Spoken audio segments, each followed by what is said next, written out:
চাকরির খোঁজে কোটা কেন হতাশা?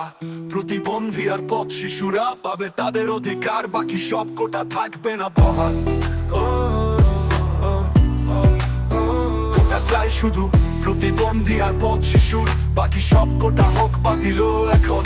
মেধা আর পরিশ্রমে হবে সবার জজ, সমান সুযোগ চাই আমরা সবাই। আমরা যারা করেছি অনেক চেষ্টা, কোটা নিয়মে হারিয়ে যায় আমাদের স্বপ্ন। প্রতিবন্ধী আর পথ শিশুরা পাবে তাদের অধিকার, কিন্তু বাকি কোটা থাকবে না বহাল। কোটা চাই শুধু প্রতিবন্ধী আর পথ শিশুর, বাকি সব কোটা হোক বাতিল এখন। মেধা আর পরিশ্রমে হবে সবার জজ, সমান সুযোগ চাই আমরা সবাই।